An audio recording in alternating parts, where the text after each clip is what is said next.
이제 2025년 을사년 새해가 시작되었습니다.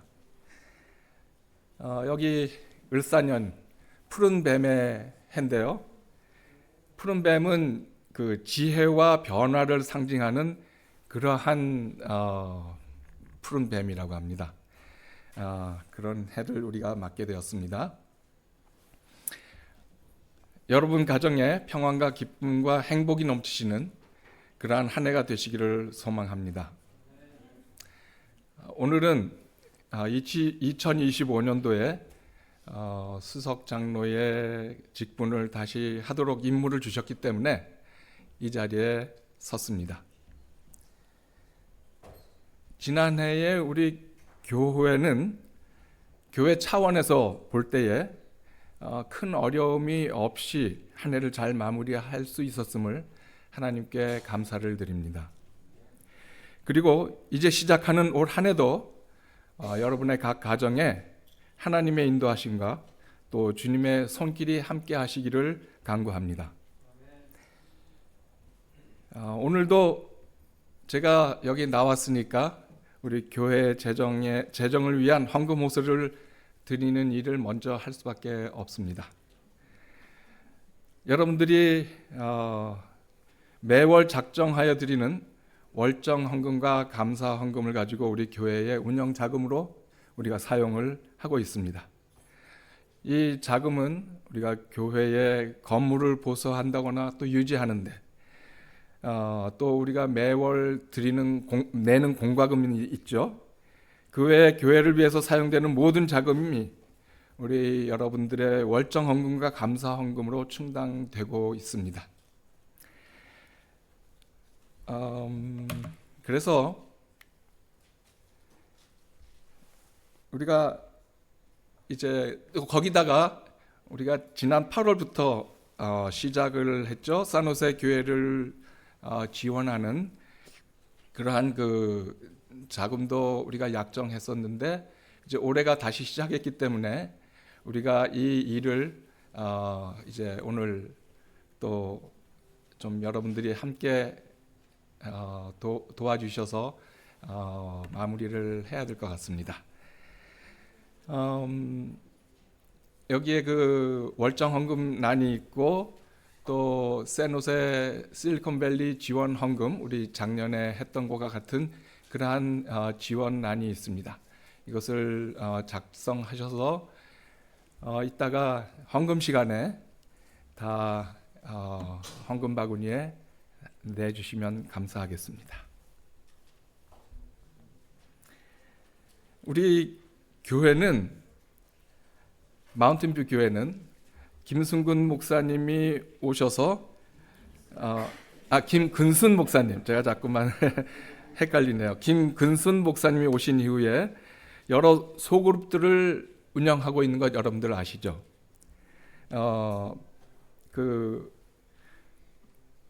우리가 전에는 구역반을 했었는데 이 구역반이 잘 좀 원활하게 잘 안 되기 때문에 우리가 구역반을 이렇게 소그룹으로 전환을 해서 운영을 하고 있는 것입니다. 그래서 이 소그룹 활동에는 교인들 누구나 참여할 수 있고 또 참여하시기를 권장하고 있습니다. 여러분들이 아시듯이 이 미니하프, 그 다음에 오토하프, 이런 그 악기 활동 소그룹반이 있습니다.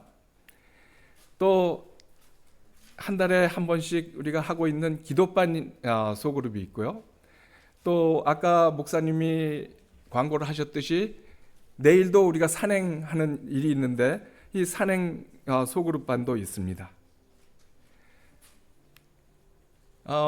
작년 우리가 후반부에 성경 통독하는 그러한 그 그룹반을 만들어 가지고 카톡방에서 지금 성경을 통독하는 그러한 일을 했는데 작년에는 신약을 우리가 했었고 작년 우리가 후반기에 시작을 했기 때문에 신약을 다 마쳤습니다. 올해부터는 우리가 구약부터 아예 성경 전체를 통독하기로 그렇게 하고 지금 이 소그룹반을 만들었어요. 여기 참석하신 분들 한번 손 다 들어보시기 바랍니다. 네. 제가 알기로는 12분 정도 지금 참석을 하고 계시는데, 원하시는 분들은 목사님이나 저나 또 선교부에 말씀하셔서 이 말씀이 부족한 이때에 우리가 이 말씀을 통해서 힘을 얻고 믿음이 더욱 자라는 그러한 일이 우리 교회에서 많이 일어나게 되기를 바랍니다. 제가 소망하기에는 마운틴뷰 교회 교인들 모두가 우리의 신앙의 토대인 성경을 올해부터는 꼭 한 번씩은 통독하는 그러한 일이 있어서 우리 교회가 다 한 번은 적어도 통독을 할 수 있게 되기를 바랍니다. 작년 우리가 말경에 10월부터인가요? 사진 소그룹반을 운영을 했습니다. 우리 변경은 사모님 강사로 해서 아주 재미있고 유익한 그러한 시간을 보냈습니다. 외부 사람들도 꽤 많이 조인을 해가지고 사진을 어떻게 찍으면 잘 찍는지 배우는 시간을 가졌어요. 여러분들도 아마 거기 좀 참석을 했으면 참 좋았겠다 저는 생각을 많이 했습니다. 왜 그런가 하면 한두 번에 걸쳐서 우리가 강의를 하고 또 나가서 출사도 하고 했었는데 저는 여행을 가는 바람에 딱 2번 참석했어요. 근데 제가 여행 가가지고 사진을 찍는데 이제 사진을 마음대로 못 찍겠더라고요. 거기서 배운 게 있어가지고 배운 대로 찍으려고 그만큼 그 사진을 찍는 것을 배우는 것이 얼마나 중요한지 여러분들 한번 경험해 보시기를 바랍니다. 올해도 아마 사모님께서 또 준비하고 계시는 걸로 알고 있는데 제가 이렇게 여행을 가면은 그 추억이 남는 거잖아요. 근데 그 추억에 남는 시간을 사진을 이제 제가 제 사진은 못 찍으니까 이렇게 사람들한테 부탁을 했어요. 그런데 사진을 찍고 나면은 정말 실망이 될 때가 너무 많아요. 그런가 하면은 그 좋은 추억을 갖다가 이렇게 다 망쳐버릴 수가 있나 하는 생각이 든단 말이에요. 여러분들도 좀 배워가지고 남들 사진 찍어 드릴 때에 좀 잘 찍어서 칭찬을 받고 좀 만족스러운 그러한 그 시간들을 할 수 있도록 그렇게 좀 하시면 좋을 것 같아요.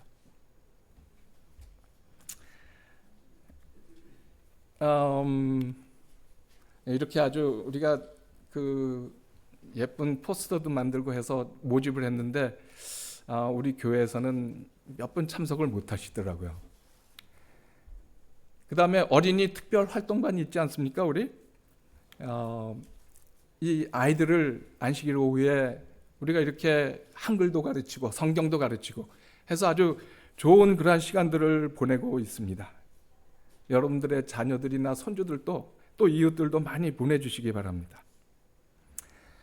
또 우리 선교부와 목회부가 디지털 선교 사역도 하고 있습니다. 아직도 우리 교회 페이스북에 그 사람들이 접속해서 기도가 필요하신 분들은 기도를 해달라고 요구하고 또 이렇게 하는 일들이 있는데 미국 교회들은 굉장히 많은 성과가 있다고 그래요. 그렇게 해서 교회에 들어오고 또 침례받고 하는 그러한 일들이 많이 있다고 합니다. 저희도 여기에 동참하고 있습니다.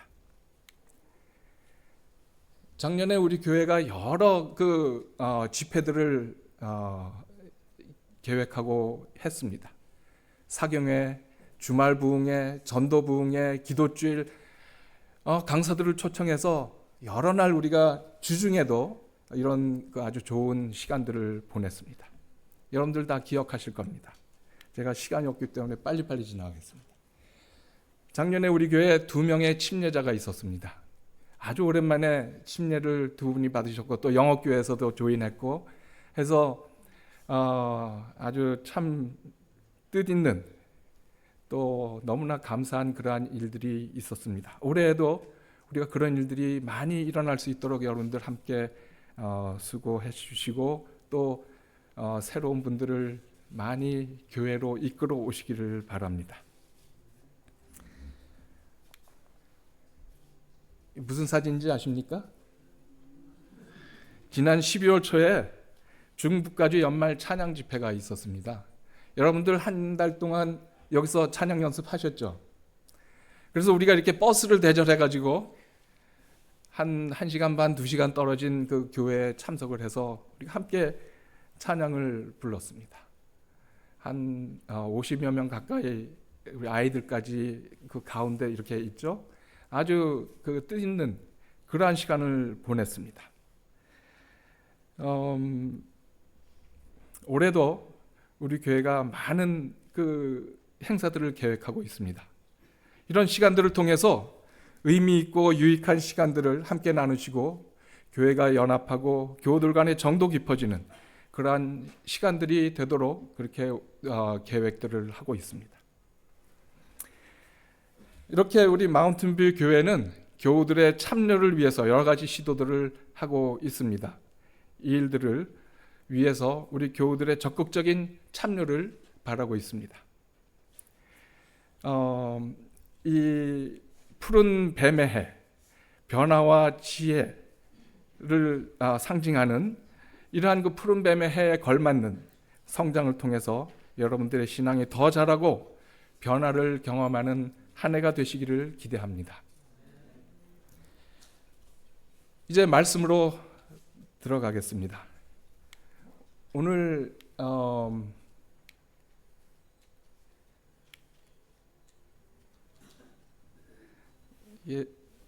넘어가질 않네요. 좀 넘겨주시기 바랍니다. 오늘 제목이 제가 말씀드릴 제목은 우선순위라는 제목입니다. 빌립보 3장 18절부터 20절에 있는 아까 그 집사님께서 기도하시는 집사님께서 봉독하신 그 말씀입니다. 넘겨주시기 바랍니다. 내가 여러 번 너희에게 말하였거니와 이제도 눈물을 흘리며 말하노니 여러 사람들이 그리스도의 십자가의 원수로 행하느니라.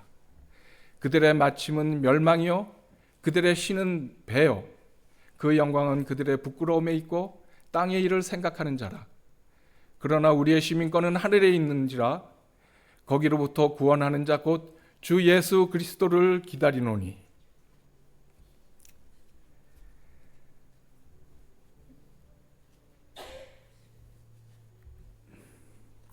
오늘 이 본문에 보면은 사도 바울 선생님은 이 3장 18절에 가만 보니까 어떤 심정으로 지금 말씀을 하고 있는 것이에요? 눈물을 흘리면서 지금 그 빌립보 교회에게 호소를 하고 계십니다. 지금 로마의 감옥에 갇혀 있어요. 이제 자기가 얼마 있으면은 순교할 것이라는 것까지도 이미 짐작을 하고 있는 그러한 때였습니다. 이 빌립보 교회는 사도 바울이 유럽에 세운 첫 번째 교회였어요. 물론 2차 여행 때 세웠지만은 첫 번째 교회였습니다.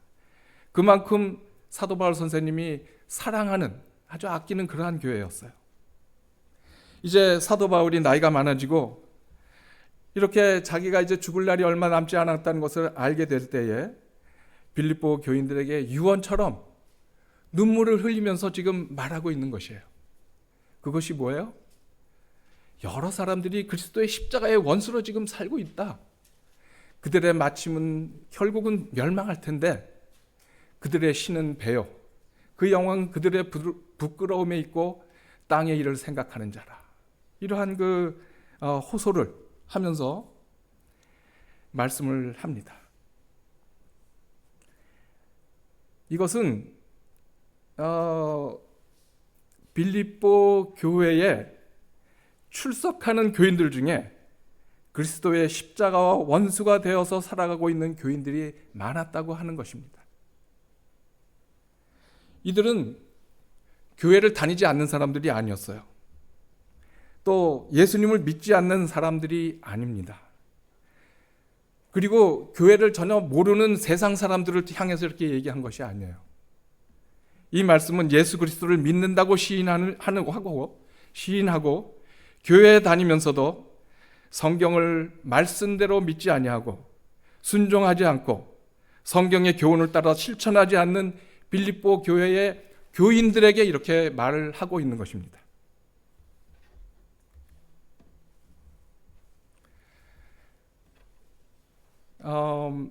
그러면 이 사도 바울이 여러 번 설교하고 가르친 그리스도와 그 십자가의 원수로 행한다는 그 사람들은 어떤 사람들이었을까? 우리가 다시 한번 분석을 해보면 저희는 어떤 사람이었어요? 배를 신으로 삼고 있다. 이 배를 신으로 삼는다니까 떠다니는 보트를 신발로 삼는다는 얘기가 아니고요. 내 배를 뭘로? 가스로 삼고 있다는 것이에요. 그것이 문제라는 것이에요. 계속해서 다른 표현으로는 다시 말하기를 저희는 땅의 일만 생각한다. 하늘의 일은 생각하지 않고 땅의 일만 생각하고 있다. 그리고 그들에게 그렇게 행하면 어떻게 된다고요? 마침은 멸망이라고 그렇게 이야기를 하고 있는 것입니다. 공동 번역에서 이 말씀을 19절의 말씀을 조금 더 이해하기 쉽게 써놨기 때문에 가지고 나왔습니다. 한번 같이 읽어보십시다. 시작. 그들은 자기네 뱃속을 하나님으로 삼고 그것이 수치인데도 그 수치를 오히려 자랑으로 생각하며 세상 일에만 마음을 쓰는 사람들입니다. 여기 어떤 사람들이에요? 좋은 삶, good life 이런 것들을 우선순위로 두고 있는 사람들이에요. 영적 문제에는 관심이 적고 교회나 신앙의 삶에서는 그 순위가 별로 높지가 않아요. 그러한 문제는 저 뒤로 밀려났습니다. 그런 사람들을 생각하면서 그렇게 말을 하는 것입니다. 우리도 지금 실리콘밸리에 살고 있는데 참 여기 실리콘밸리가 풍요로운 곳인 것 같아요. 예. 여기 집값이 나가서 보면은 상상도 할 수 없듯이 그렇게 많이 올라가지 않습니까? 그런데도 거기에서 그렇게 살면서 잘 살고 있어요. 삶은 물질적으로 풍족하고 지식 수준은 높은데 영적인 문제에는 관심이 적고 교회나 종교의 문제에 있어서는 별로 중요하게 생각하지 않는 낮은 순위로 생각하는, 다시 말해서 세컨더리 롤로 그렇게 정도로밖에 생각하지 않는 그러한 빌립보 교회의 교인들을 향해서 이야기하는 것이에요. 이러한 삶을 향해서 사도 바울이 눈물을 흘리면서 간곡한 글로 유언을 쓰는 것입니다. 여기 영어로 보니까 their God is their stomach 그렇게 이야기하고 있죠. 예. 이 배는 good life, 아주 중요한 즐거운 물질 생활을 하는 그러한 것을 이야기하는 것입니다. 우리는 오늘 나는 어떤 기초 위에 서 있는지 한번 잘 생각해 보십시다. 이것은 아주 중요한 문제인 것입니다. 성경은 이 질문에 대해서 다음과 같이 이야기하고 있습니다. 시편 127편 1절부터 2절을 보면 여호와께서 집을 세우지 아니하시면 세우는 자의 수고가 헛되며 여호와께서 성을 지키지 아니하시면 파수꾼의 깨어 있음이 헛되도다. 너희가 일찍 일어나고 늦게 누우며 수고의 떡을 먹음이 헛되도다. 아무리 집을 잘 세워놓고 그것을 지키려고 노력해도 하나님께서 지켜주시지 않으면 파수꾼에 깨어 있음이 헛되다고 그렇게 이야기하시는 것입니다. 우리가 아무리 새벽부터 일어나가지고 열심히 일하고 늦게 잠을 자면서 수고를 하더라도 그러한 것들이 다 헛되다고 이렇게 성경은 이야기하고 있습니다. 나라는 인생의 집을 내 배 위에 세울 것이 아니라 하나님의 말씀 위에 건축하라는 그러한 말씀입니다. 우리가 아무리 집을 세우려고 수고를 해도 하나님이 세우지 않으시면 헛되다는 것입니다.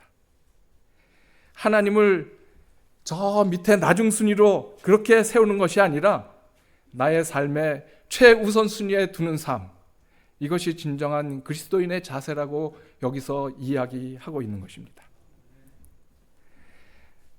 C.S. 루이스라는 그 작가가 있습니다. 기독교 서적을 많이 집필한 그러한 그 작가인데, 이 사람의 그 책 중에 The Screwtape Letters라는 그러한 그 책이 있습니다. 이 책 내용 가운데에 악마의 왕인 사단이 자기 조수인 웜우드를 교육하는 장면이 나옵니다. 여기에 그 사단이 자기 조수 웜우드를 교육하면서 이렇게 이야기를 합니다.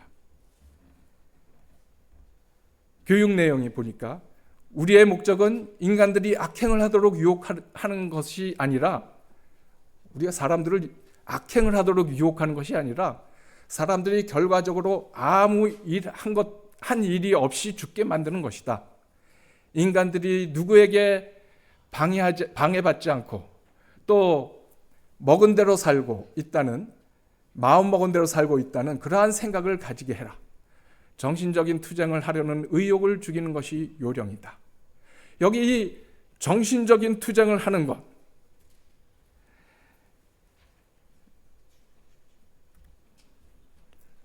이것은 정신적으로 영적으로 뭔가 더 나은 삶을 원하고 하나님 말씀대로 살려고 하는 그러한 마음을 가지려고 하는 그러한 것을 이야기하는데, 그러한 의욕을 갖지 못하도록 한다는 것입니다. 그러면서 말하기를, 우리의 두 가지 무기를 결코 잊지 말라. 그것은 무관심과 미루는 습관이다. 인간들에게 부와 편안을 주어 남에게 무관심하게 하라. 그리고 그들에게 편리와 만족을 주어 모든 고상한 계획을 미루도록 만들어라. 결국 사단은 자기 조수에게 모든 그리스도인을 영적인 일, 하나님의 일에 무관심하게 만들려고 그렇게 교육하는 것입니다. 내 배가 하나님이라는 것을 믿는 새로운 종교를 만들려고 그렇게 당부하고 있는 것입니다. 이스라엘의 가장 악한 왕이 누구죠? 아합 왕이죠. 이 아합 왕과 이스라엘 백성들이 우상 숭배 때문에 엘리야는 결국 아합 왕에게 가서 앞으로 수년 동안 비나 이슬이 내리지 않겠다고 그렇게 예언을 했습니다. 그러니까 심한 가뭄이 들 거라고 그렇게 이야기한 것입니다. 하나님은 엘리야에게 사르밧으로 도피하도록 그렇게 지시를 하셨습니다. 엘리야가 그 사르밧에 가서 가난하고 연약한 이방인 과부를 만날 것인데, 그 과부가 엘리야에게 음식을 주게 하겠다고 그렇게 하시는 것입니다. 엘리야가 사르밧에 갔을 때에 땔감으로 사용하기 위해 나뭇가지를 줍고 있는 사르밧 과부를 만났고, 엘리야는 그 여인에게 마실 물 한 그릇을 달라고 요청을 합니다. 그때 엘리야가 자신이 배가 고픈데 떡도 한 조각 갖다 달라고 그렇게 부탁을 하는데, 그때 여인이 대답하기를, 열왕기상 17장 12절에 보니까 그가 이르되 당신의 하나님 여호와께서 살아계심을 두고 맹세하노니 나는 떡이 없고 다만 통에 가루 한 움큼과 병에 기름 조금뿐이라. 내가 나뭇가지 둘을 주워다가 나와 내 아들을 위하여 음식을 만들어 먹고 그 후에는 죽으리라. 이 사르밧 과부는 자신의 집에 먹을 떡도 없고 다만 통에 가루 한 움큼과 병에 기름이 조금 남아 있는데, 길가에 떨어져 있는 이 나무 조금 주워다가 자신과 아들을 위해서 마지막으로 음식을 만들어서 먹고 죽으려고 한다고 그렇게 말을 하는 것입니다. 아마 여러분들 상상을 해보십시오. 이 과부가 이제 오랫동안 아마 굶었겠죠. 음식 조금 그 가루나 기름을 가지고 조금씩 아마 최소한의 음식으로 연명을 하고 있었을 것입니다. 그리고 이제 그것을 이번에는 요 나무 주워다가 먹고 죽겠다고 그렇게 지금 이야기를 하고 있는데, 그 나무 주워 가지고 이제 가서 음식을 만들어 오겠다는 그 여인에게 그 떡을 만들어서 나한테 먼저 가지고 오라고 지금 그렇게 이야기를 하는 거예요. 사르밧 과부가 선지자의 명령대로 따르면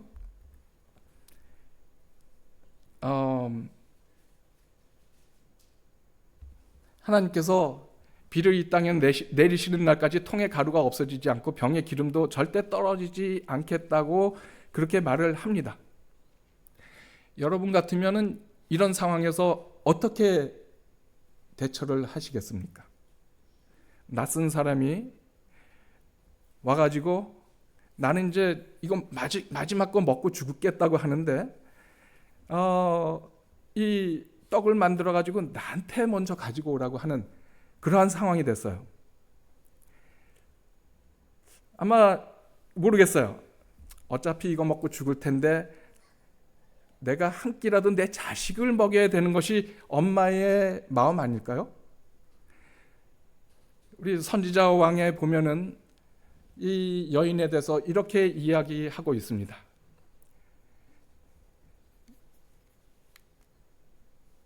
이 여인은 이스라엘 사람이 아니었다.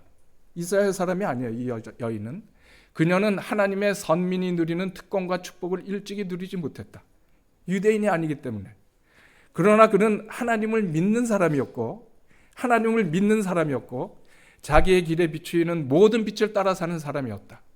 그런데 이제 이스라엘 땅에 엘리야를 위하여 안전한 곳이 없게 되었을 때에 하나님께서는 엘리야를 이 여인에게 보내어 그의 집에서 피신하게 하셨다. 이 사르밧 과부는 이방인이었습니다.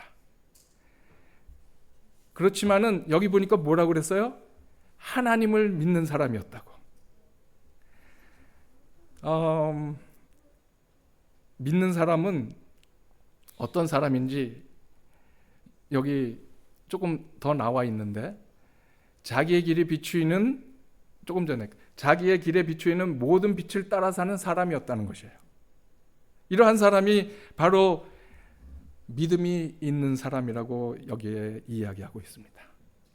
성경에는 이 여인의 이름도 나와 있지 않습니다. 그냥 사르밧 지역에 사는 가난한 과부, 그리고 하나님을 믿는 사람이었다는 것이 이 여인에 대한 전부예요.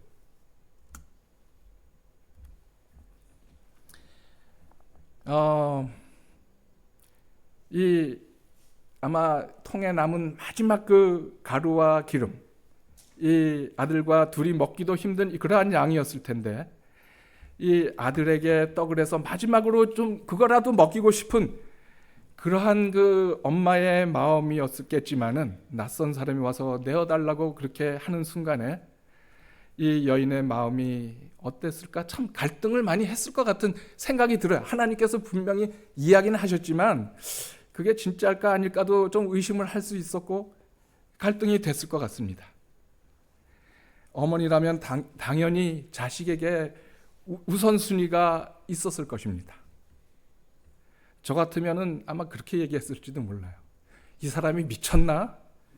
당신이 나를 언제 봤다고 지금 남아있는 바로 그 마지막 가루와 기름이, 그거를 당신이 먼저 먹겠다고 갖다 달라고? 그런데 그 여인은 믿는 여인이었다고 여기 이렇게 이야기하고 있습니다. 그리고 그 여인은 엘리사가 시키는 대로 합니다. 믿는 사람은 바로 그러한 사람이라고 생각이 됩니다. 하나님의 일을 우선순위에 두는 것입니다. 하나님은 엘리야를 먹여 살리시는데 아무 지장이 없는 그런 부자를 택하신 것이 아니에요. 하나님 왜 그렇게 어렵게 사시는지 모르겠어요. 제가 생각하기에도.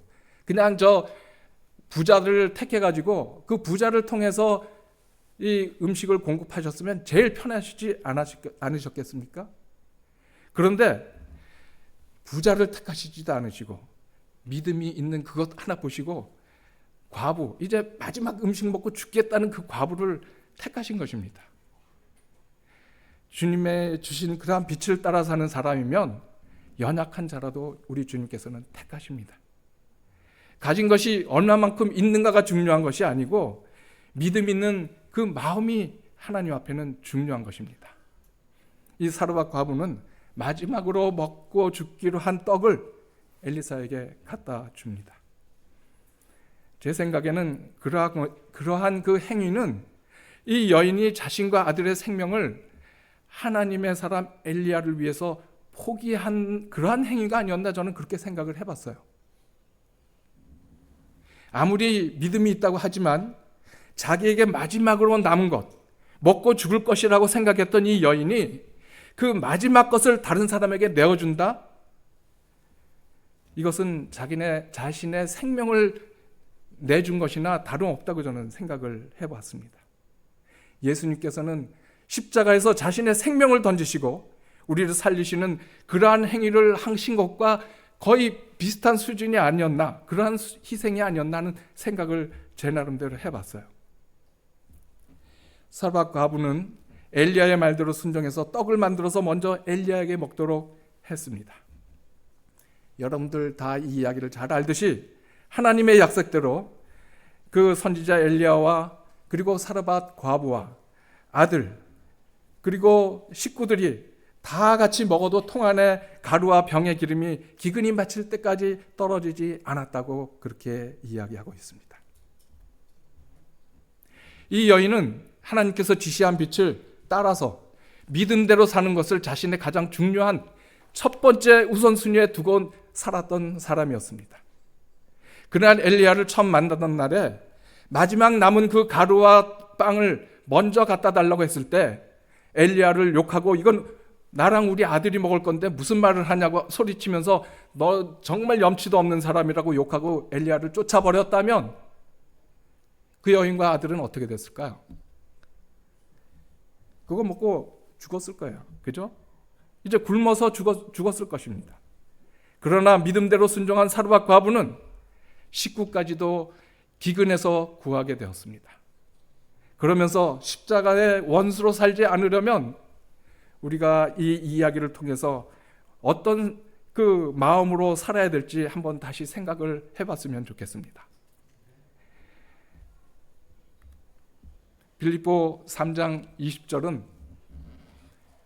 우리의 시민권은 하늘에 있는지라. 지금 계속해서 밑으로 내려가서 18절부터 우리가 읽어오지 않았습니까? 20절에 우리의 시민권은 하늘에 있는지라. 거기로부터 구원하는 자 곧 주 예수 그리스도를 기다리노니. 우리가 십자가의 원수로 살지 않으려면 우리의 시민권은 하늘에 있음을 알고 살아야 되는 것입니다. 고린도 후서 5장 15절에 보면 이렇게 또 이야기하고 있습니다. 그가 모든 사람을 대신하여 죽으심은 살아있는 자들로 하여금 다시는 그들 자신을 위하여 살지 않고 오직 그들을 대신하여 죽었다가 다시 살아나신 이를 위하여 살게 하려 함이라. 예수님께서 내 죄를 위해 십자가에서 죽으셨으니 이제는 나도 내 자신을 위해 살지 않고 주님을 위해서 살겠다는 그러한 마음을 가지고 사는 것입니다. 하늘 시민권을 가진 사람이 세상에서 어떠한 순위로 살아야 될 건지, 어떠한 우선순위를 가지고 살아야 될 것인지, 그것은 바로 우리 주님을 위해서 사는 것입니다. 이러한 마음으로 사는 것이 하늘 시민권을 가지고 사는 사람들이고 또 십자가의 원수로 살지 않는 삶의 비결인 것입니다.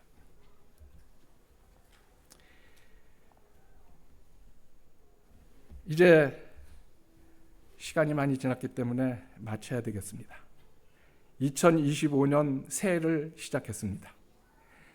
내 인생의 모든 일에서 하나님과 그분의 일을 나의 최우선에 두고 감사하면서 충성된 신앙인으로 살아가는 그러한 여러분과 제가 되기를 바라면서 오늘 말씀을 마치겠습니다.